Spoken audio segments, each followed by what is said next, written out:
Hi, I'm Katherine Hutton, Community Program Coordinator with the Art Gallery of St. Albert. I hope you're having a lovely day. Today I'm in my own studio, and thinking about being in my studio, I think also about how much I've enjoyed over recent years sharing creative time with students like you, both in the gallery studio and in the studios at St. Albert Place. And I hope you're finding time to be creative yourself.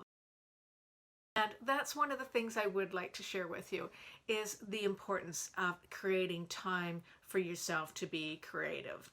Whether it's in your studio for 5 minutes or all day or just for a few hours, I hope you are carving out some space and time for yourself for creative practice. And that brings me to one of the things that I would share with you is the importance of routine and getting into that space, whether it's in a formal studio that you've got, or even at your kitchen table, or just in your bedroom, a little working space that you've got. Make time for yourself to do some creative practice. It could be as simple as cleaning up the space that you're in. As you can see, it looks kind of tidy at the moment. And sometimes it could be reading, writing, journaling, drawing pictures, sculpting, whatever it is that brings you joy in your artistic practice. But the importance of routine is so important because what happens then is you develop your skills, you strengthen them, but you also give time for ideas to percolate and explore new ideas and skills.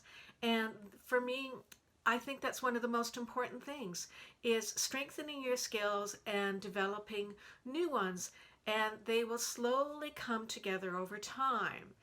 And one of the things that I think about when I mention that is a quote that my mother shared with me many, many years ago, and I have no idea where it came from. But it goes like this: "It takes at least a couple of decades to realize that you were well taught. All true education is a delayed action bomb assembled for explosion at a later date." And that is so true. Everything that you're learning now, everything that you've learned before, at some point, it's going to have such a synergy for you and come together if it hasn't already.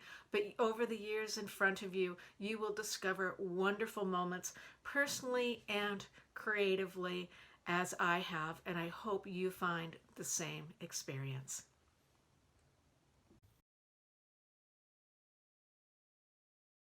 Every day, create time and space for yourself. That's one of the things that I would say is most important. Let those that you love the most in your family, especially during these times of isolation, know what your need is. Say, I need this certain amount of time just to be quiet and present with my own artistic practice. And when you've done that, then be free and go and visit with your family and your friends that are in your circle. Do whatever that brings you joy so that you bring that back to your workplace. And secondly, don't let the frustrations overwhelm you, because there always will be frustrations in the art practice. But also sometimes out of those frustrations, you discover new things. So what am I working on now? For community programming, virtual online programming, we've done a number of free programs with the gallery that are posted on our website, so please check them out. And one of them that I'm working on at the moment is around blind contour drawing. So instead of drawing every detail, I'm drawing the outline of something.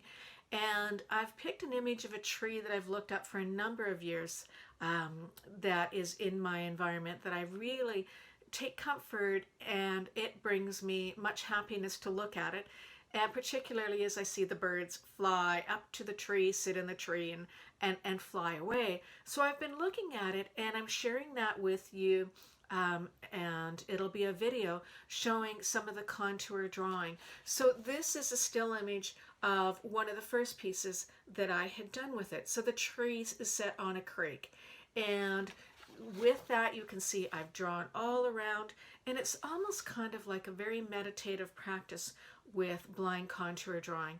You are looking at the image that you're drawing, not at your paper, though certainly you will find your eyes drop down occasionally to see that you're still on the page or in the vicinity.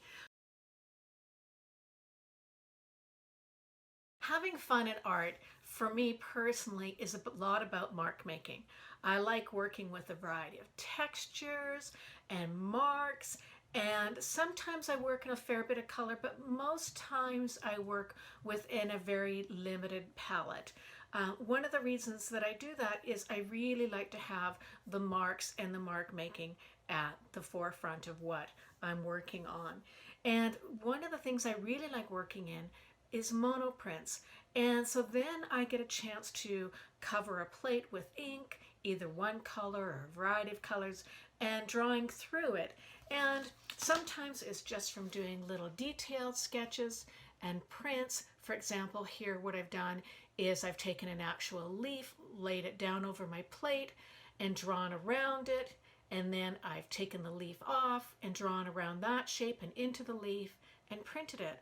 So it's a chance of happenstance. It's just with monoprints, you get that one off, and it gives you a chance to just going, oh, that's really interesting, and I like exploring that.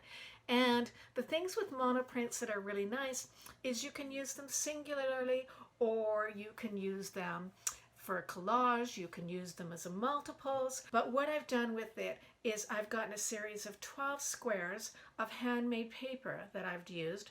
And what I've done is I've inked a plate and I've drawn into the plate and pressed it in the paper.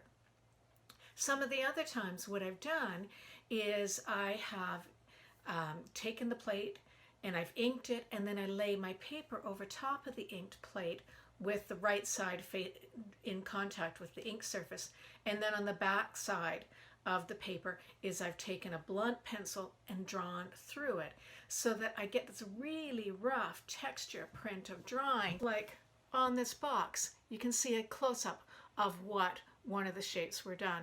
And this particular thing, what I had done is I'd taken a drawing that I really liked and I wanted to keep. So what I did is I wrapped a little gift box with the paper. So multiple ways you can mat it, you can create something new with it. And that's one of the things that really inspires me with art, is it's not always about hanging it on a wall. Sometimes it's about making something that is very usable and beautiful and tactile to use in your everyday life.